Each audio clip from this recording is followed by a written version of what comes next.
All right, welcome future storytellers. Today, we're doing more than just looking at stories. We're going to crack open the blueprints. We're diving into how to design and build interactive fiction that's genuinely dynamic, stories that feel like they breathe and respond and live right alongside the player.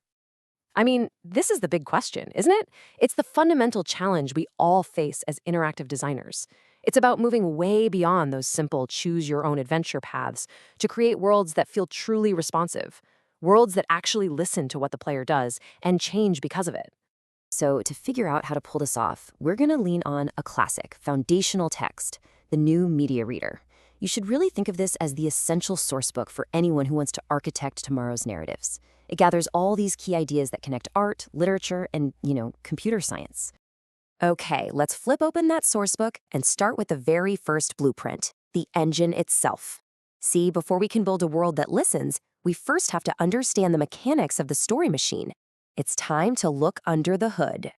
This right here is a core concept from the theorist Espen Aarseth, and honestly, it's a total game changer. With ergodic literature, your player isn't just a passive reader who's consuming a story you wrote. No, they're an active operator. Their effort, the work they put in, is what actually generates the narrative. They're a vital part of the machine. Now, this is where it gets really useful because this model gives us a language to design with. The text-ins are every single potential piece of your story, every line of dialogue, every possible event, all of it. The script-ins are what the player actually sees in one playthrough. But the magic, and this is where you, the designer, live, is the traversal function. That's your engine. It's the set of rules that decides how a player gets from all that potential to their actual unique experience. It is the very logic of your world. And what's so cool is that this machine-like way of thinking isn't some new, cold, digital thing. It has this incredibly rich history.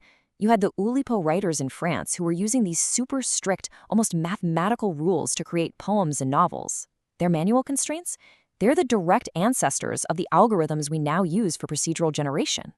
So this idea of using a rules-based system to create art, well, it's deeply human.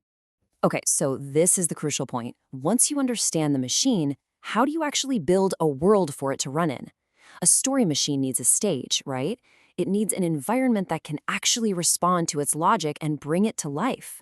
Janet Murray gives us these 4 absolute must-haves. Think of them as the foundation for any immersive digital world you're going to build. Procedurality just means your world has rules. Participation means the player can poke the world and the world pokes back. Spatiality gives the player a real sense of place. And that encyclopedic quality, that allows for the kind of depth that makes a world feel vast and real and lived in. And when you build with those 4 pillars, something amazing happens. Your world stops being just some static backdrop. It becomes what she calls a performative world. It's an active participant. It's almost a character in its own right, with its own behaviors that the player has to learn and navigate. The world itself acts. But how do you even begin to design something that complex? Well, the answer, pretty surprisingly, comes from something incredibly low-tech. Long before you write a single line of code, you have to nail the feel of the interaction. Yeah, cardboard computers. Anne and Kang used these physical mock-ups to figure out digital interfaces. This is such a critical lesson for us. Prototype your story with index cards, paper, whatever you have. Act it out. This lets you test the flow, the feel, the choices, all that tacit knowledge of play before you ever get bogged down in the tech. Remember, you're designing an experience first and software second. Okay. We've got our machine, we've got our performative world. Now we have to focus on the most important, the most unpredictable, and frankly, the most exciting component of all, your player. Every single one of us who designs interactive stories lives right here, in this tension. On one hand, you want to craft this powerful, moving story with specific emotional beats. That's your author's path. But on the other hand, you want to give the player real agency, real freedom to make choices that matter. And finding that perfect balance, well, that's the art. So why do players care so much about their choices? Sherry Turkle's idea of the second self gives us the perfect answer. To a player, the computer isn't just a tool. It becomes this space where they can explore their own identity. They are literally investing a piece of themselves into the machine, and they expect that machine to recognize and respond to that investment. This is what it all boils down to. A player wants to feel essential. They want their experience to feel unique, like it's a story that could not be without me. And that desire creates this really fascinating tug of war for control between your authored story and their personal journey. And right in the middle of that struggle, that's where real engagement is born. It happens when you introduce what we call narrative risk. So, how do you create that meaningful investment? You ramp up the narrative risk. Look at these strategies here. You make the game systems transparent so the player can make smart choices. You let their decisions permanently scar or improve the world. You even treat failure not as a game over screen, but as just another part of their unique story. When a player's actions have real, irreversible consequences, that's when their second self gets deeply, truly invested. Okay, let's zoom all the way out for the finale. We've got the machine, we've got the world, and we've got the player as a co-author. But what is this all for? What's the ultimate purpose of building these incredibly complex interactive worlds? Well, your job isn't just to be an author anymore.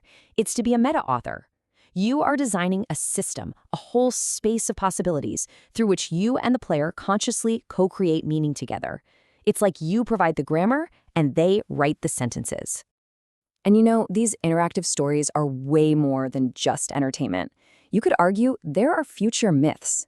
In a world that's driven by all these complex systems we can barely get our heads around, these narratives are a brand new way for us to explore our place, our agency, and our identity within those systems. There are neo-mythic visions. And that brings us full circle, right back to the beginning. Remember Arsith's Cymertext? This is your ultimate role as a designer. You aren't just expressing yourself, you are building a machine, a finely tuned set of rules and a performative world that allows the player to produce their own expression. The art form is the interaction itself.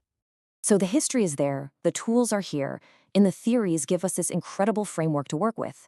The future of storytelling isn't something that's just going to happen. It's something that has to be designed and built by people like you. You have the architect's toolkit. So the only question left is, what worlds are you going to bring to life?